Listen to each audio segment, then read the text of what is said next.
Hey there, this is Natalie, and this is part 2 of the recap of Shield Hero Season 1, to help remind you what happened before the start of Season 2, which is just around the corner now, with a release date of April the 6th. This video will cover episodes 9 to 16, with part 3 covering the rest of Season 1, and coming as fast as I can make it. Make sure you're subscribed if you're looking forward to Season 2, because I'll have plenty more Shield Hero content to come. So, Naofumi, Philo and Raphtalia are working and heading back to the capital, Castletown, to get some high-grade holy water to heal Raphtalia. She's still suffering from curse damage after the fight with the zombie dragon, where Naofumi used his curse series Rage Shield. They're fighting some monsters, and everybody keeps asking Raphtalia if she's Daijobu. She says she is Daijobu, but Naofumi can tell she isn't really, and still feels very guilty for injuring her. They then encounter a blue-haired girl who looks to be from a wealthy family, playing with a flock of Filolials. These look like the normal ostrich-looking ones rather than like Philo, and Philo thinks they look tasty. This girl clearly loves Filolials, and she quickly befriends Philo. Naofumi thinks it's good for Philo to make friends, so he leaves them to play together while he works. Philo calls the girl Melchan, but her name is Melty, which is of course a normal name that lots of people have. She explains that she got separated from her escort when she wandered off to play with the Filolials, and wants to travel with Naofumi's group back to Castletown, where her family lives. As they travel back, they have to take regular breaks for Raphtalia to rest, and they're disturbed to find Melty's clothes without Melty in them. Naofumi assumes that Philo ate her, and is wondering how to cover this up, but it turns out Melty is just sleeping naked inside Philo's feathers, because it's hot in there and she's a bit weird. When they reach the capital, Philo and Melty split off, and Naofumi goes to the cathedral to get the holy water.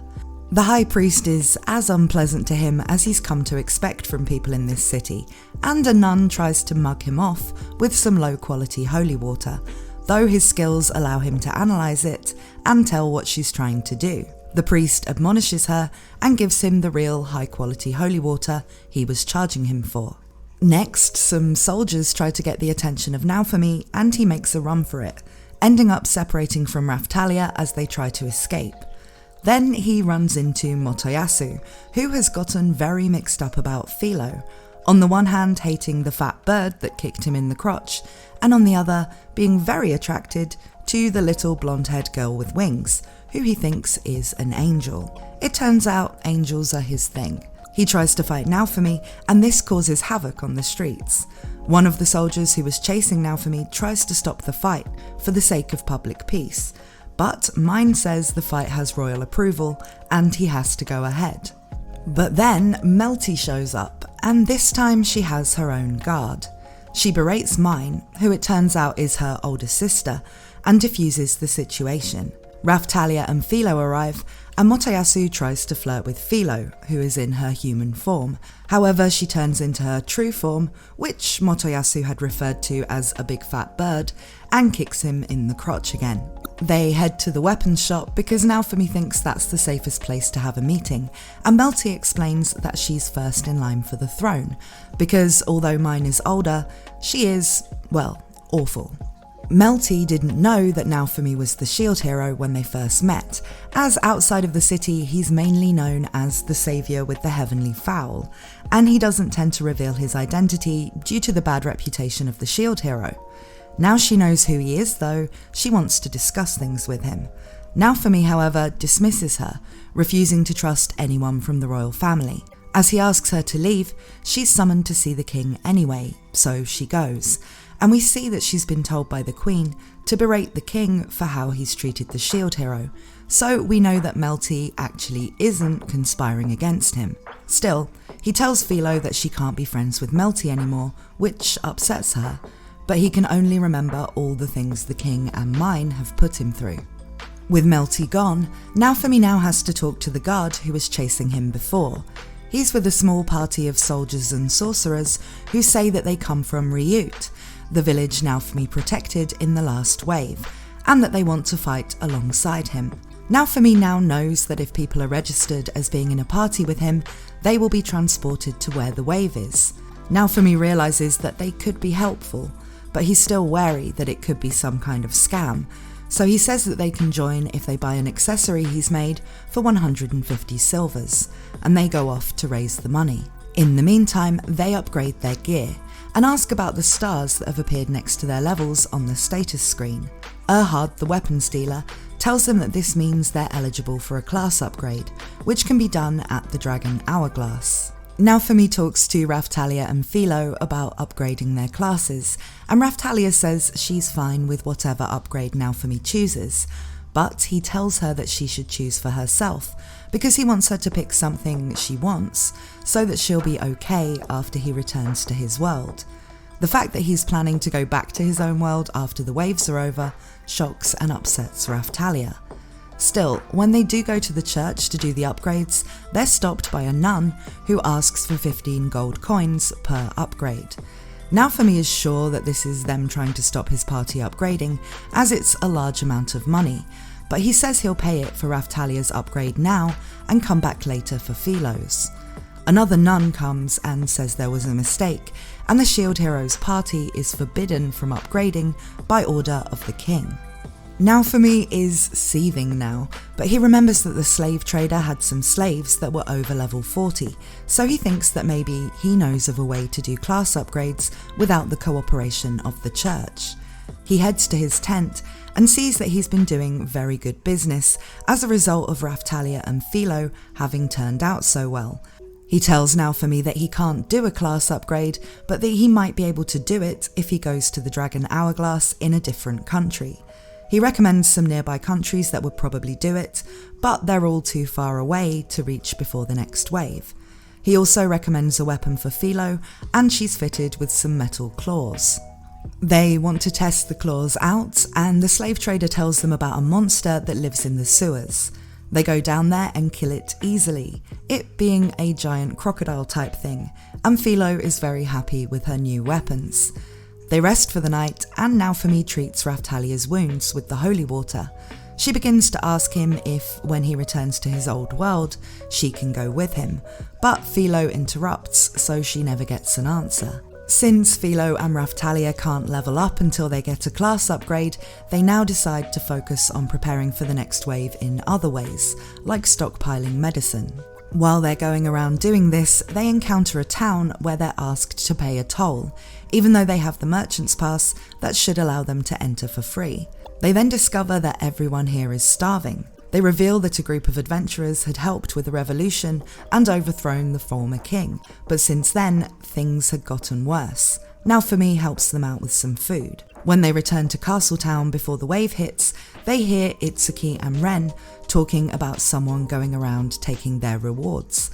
And in talking, Itsuki reveals that he was connected to the revolution in the town Naofumi just visited. He also assumes that it's the shield hero who's going around pretending to be them and picking up all of their rewards. So Naofumi gives them a bollocking and tells them the outcomes of the things they've done. In Itsuki's case, the starving people, and in Ren's case, the plague caused by the rotting dragon. Ren is also made to feel guilty that the dragon incident led to Raphtalia's curse injuries, though Naofumi doesn't explain that that last part was kind of down to his rage shield. Itsuki doesn't want to listen, but Ren accepts Naofumi's rebuking. They return to the weapon shop, and Naofumi gets upgraded armour, with a piece of the zombie dragon core in the chest. And the group of soldiers from before return.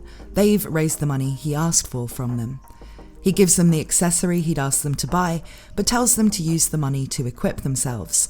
He'd only asked them to raise the money as proof they were serious, and didn't intend to keep it. They hold a strategy meeting about how they'll fight in the wave together. Then we see the Queen and her spy, called a Shadow again, and they're in another country. The Queen is told that Melty managed to meet up with the shield hero, but it looks like reconciliation with him will be difficult. The Queen expresses her hope that the heroes will be strong enough for the wave, and we're shown the wave starting, with a mysterious woman in a black kimono with 2 hand fans also shown. Naofumi gives Philo and Raphtalia some new accessories he's made, and the new group of allies are added to his party so that they're all teleported to the wave together. Their job will be to help with evacuations and defending any nearby villages. When they're sent to the wave location, there is a village being attacked by monsters, and Naofumi sees an old woman easily beating up monsters. She pauses to thank him, and he realises it's the old lady he healed with medicine earlier in the series.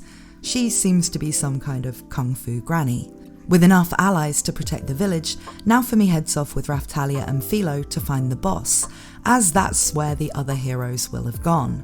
He sees a huge ghost ship in the sky. The bow hero Itsuki is shooting at the ship from a distance because he thinks that will force the boss to reveal itself so they can defeat it and end the wave, but he says the other heroes are on the ship fighting.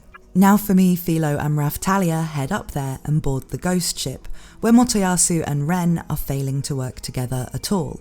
Motoyasu is fighting a kraken's tentacles, and Ren is fighting an undead monster called a skull captain that never stops regenerating.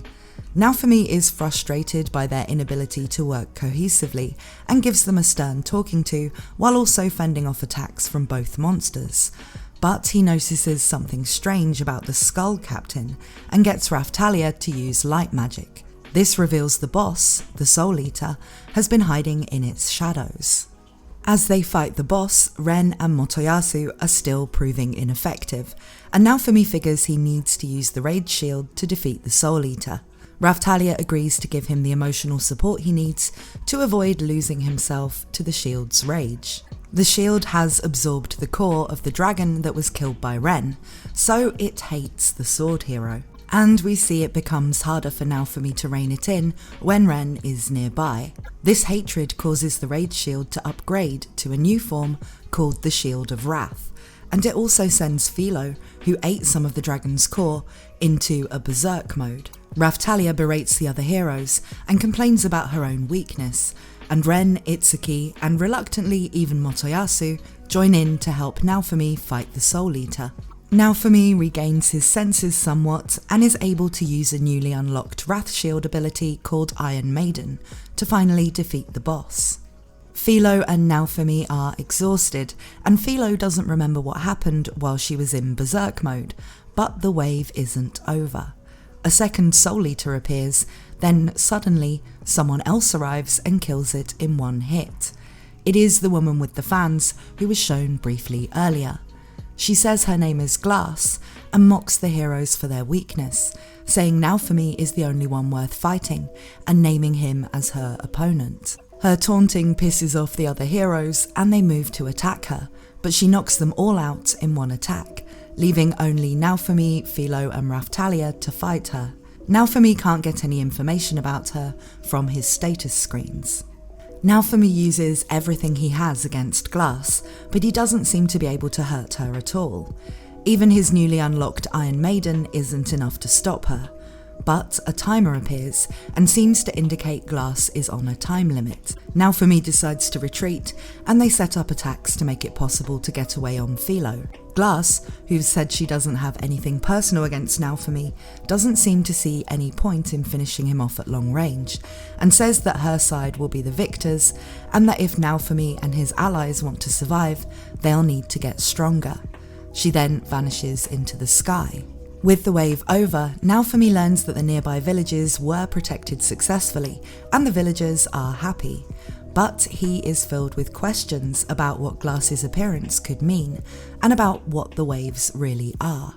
He uses the Soul Eater's remains to unlock a new Soul Eater shield, but his main concern is that in order to get significantly stronger, they're going to need the class upgrades.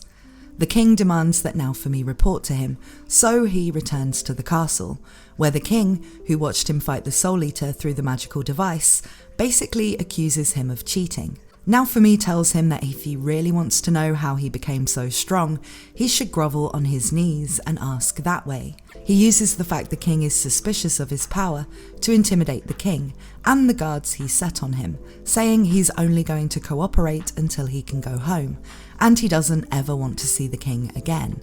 The king threatens to take it out on his slaves instead, and Naofumi responds with a genuinely unnerving death stare, and tells him that if he ever harms his friends, he will make him regret ever being born, before leaving unopposed by anyone. A mysterious woman appears as Naofumi is leaving, and hands him a rosary type thing, with the symbol of the sword, spear and bow, and talks about how what may appear virtuous is plotting behind the scenes. This later makes sense as a warning that the church is the enemy.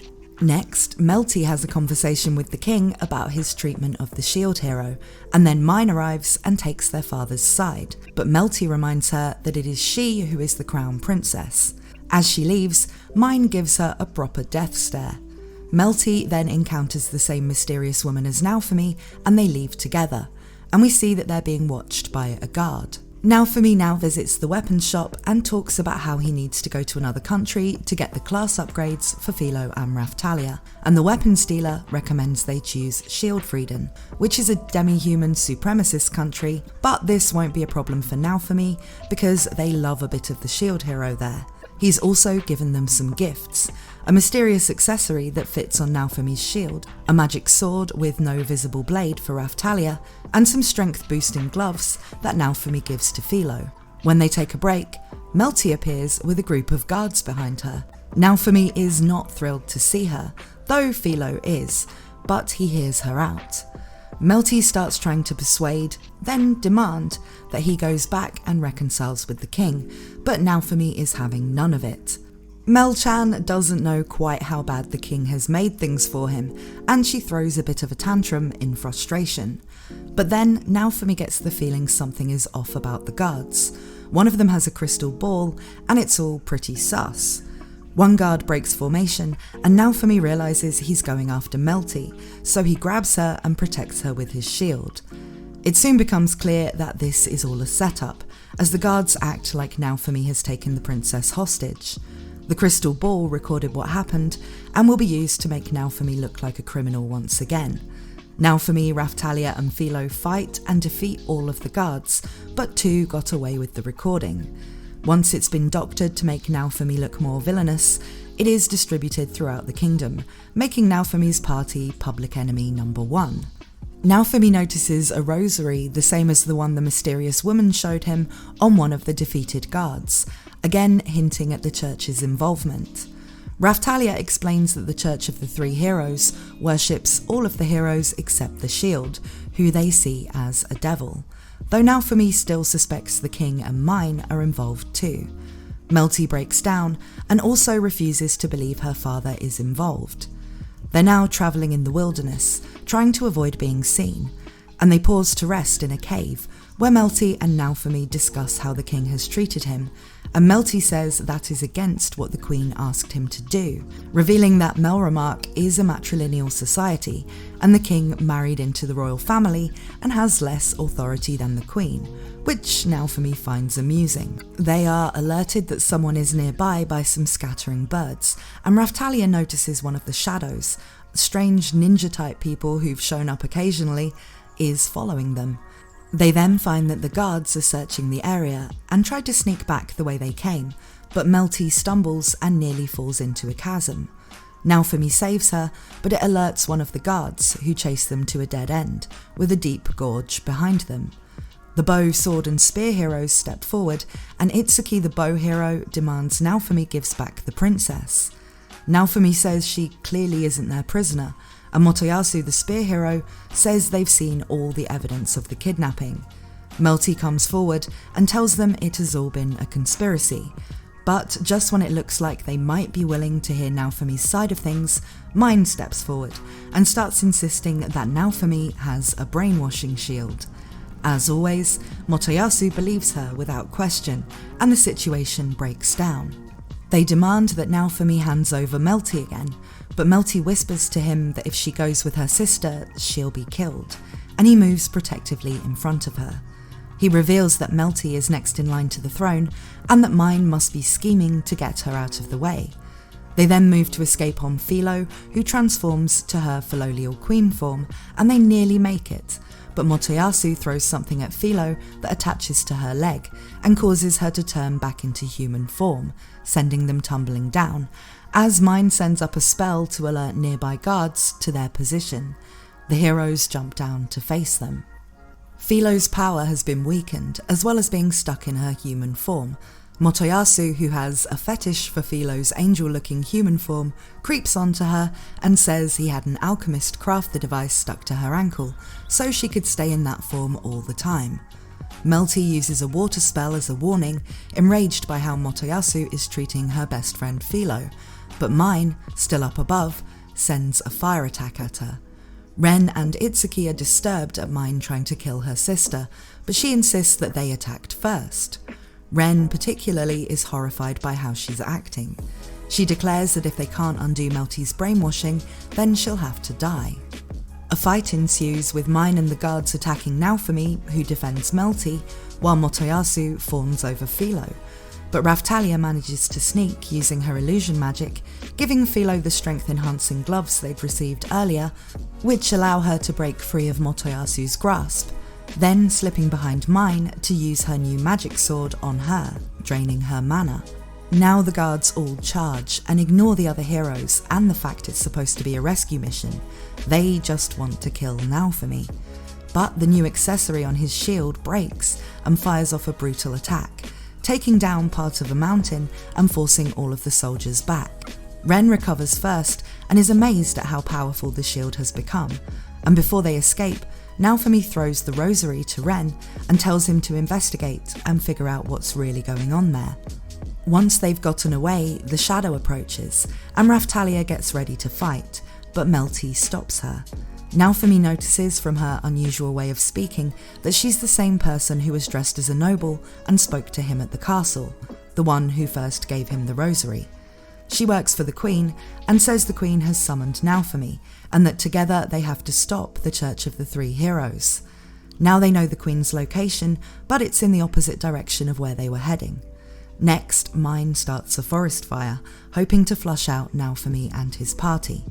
To avoid the fires and other checkpoints Mine has arranged to try to catch them, they head to a place en route to where the Queen is, where Melty says a demi-human rights activist and supporter of the Queen named Van Ryknot will let them stay. It turns out that he's the last pro-demi-human noble left, because after the lord of a demi-human friendly region called Sieto was killed in the last wave, all of the others were banished. This ties into Raphtalia's backstory, because she'd lived in Sieto, and it was when the royal guards came during the riots after the first wave that she and her friends were captured and sold as slaves. They make contact with Van Ryknot, who's eager to prove he can be trusted, but Naofumi is as suspicious as he is of everyone, and wants to keep their stay as short as possible. Melty and Filo explore the mansion. That night, Raphtalia's nightmares come back, thanks to being reminded of her past by this place. She's woken up, however, by Naofumi, who says that Van Ryknot has been arrested. A maid helps them to hide in a cupboard, but when the knights come to arrest her, Melty shows herself and tries to stand up to the knights.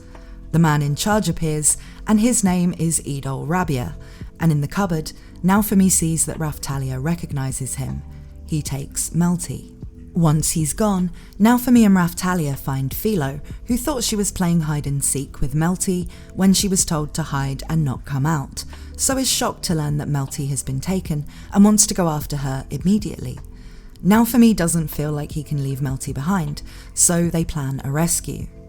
They use Filo to basically storm the mansion, finding out where Melty is by poisoning a guard and offering the antidote in exchange for her location. When they get there, Rabia tries to hold Melty hostage, but Naofumi separates her from him with a shield skill and Filo kicks him against a wall. Raphtalia, who is about as pissed as you'll ever see her, approaches him, ignoring attacks from his whip before taking it from him. Naofumi talks Raphtalia down and she decides not to kill him, but he falls through the window anyway. We see some of Raphtalia's backstory as the group, including Melty and Van Ryknot, head to Rabia's dungeon, where Raphtalia had been imprisoned. She'd promised her parents' graves that she wouldn't cry again, so when she and some others were sold to Rabia, who liked to buy demi-humans just to torture them, she was sent back to the slave trader because she bored him by not crying like the others had when he beat her. In the dungeon, they find that Raphtalia's friend Rifana, who dreamed of marrying the shield hero, is dead, but another friend, a dog-eared child called Keel, is alive but very weak. He doesn't recognise Raphtalia because she's grown up so much by levelling up. Naofumi does what he can to heal him, and they take him with them. Raphtalia has a breakdown about not being able to save Rifana, and Naofumi gives her encouragement, while Melty is horrified that this was going on in her country. Outside, we see that Rabia is still alive, and he's having a big old freak out, holding a rosary from the Church of the Three Heroes and talking about his god. He unseals an ancient beast that had been sealed by past heroes, and demands that it kill the shield devil. The beast is a dinosaur, which Van Rycknot says is called Tyrant Dragon Rex. It ironically stomps Rabia to death before starting its rampage. They realise they need to lure the dinosaur away to fight it, to avoid casualties, and that it seems to be targeting Philo, probably because it's a dragon-type monster, and dragons and Filolials are natural enemies. Van Rycknot says he'll take Keel to safety, and Raphtalia gives Keel the bangle that Naofumi made for her, as they say goodbye for now. They lure the Tyrant Dragon Rex to an open space by a lake, and try to fight it, but it's very tough, so Naofumi thinks he'll need to use his Wrath Shield. However, when he gets ready to use it, there's some kind of interference, and a voice tells him not to use it. A mysterious mist and a flock of Filolials surround the dragon, and then from the lake, a Filolial queen like Philo, only massive like a Philo titan, emerges. She tells the dragon that it's grown too big due to its dragon emperor's core, and that if it surrenders the core, she will spare it, but it just tries to attack her, so she easily kills it and takes the core. She then transforms into a human form and introduces herself to Naofumi. She is Fitoria, the queen of all the Filolials. She was raised by a previous hero, and Melty has met her before. She wants to talk to them, so she uses a magic carriage to teleport them away to a place that has become a kind of sanctuary for Filolials. Before she does, Naofumi lets his shield absorb some of the dragon, which Fitoria doesn't like. After cooking a big meal of dragon meat for all of the many Filolials and his party, Naofumi talks privately with Fitoria. They talk about Philo, and he learns that the reason she's different from other Filolials is that she's being raised by a hero, as Fitoria was, and she has the potential to be the next queen. They then talk about the waves. Fitoria reveals that the waves don't just happen in Melramark, and that she's been fighting waves in other places.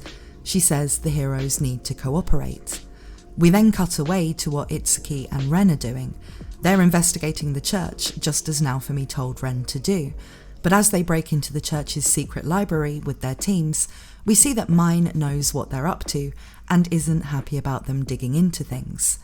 We return to Fitoria and Naofumi, and Fitoria drops the bombshell that if Naofumi can't make the heroes work together, then she'll have to kill them all so that new heroes can be summoned. And that's the summary for episodes 9 to 16. Make sure you subscribe and ring the bell if you want to be notified when I upload more Shield Hero content, including the final part of this summary, which I'll have done before the start of Season 2. Thank you as always to my supporters on Patreon and to all of my subscribers. I hope to see you again very soon.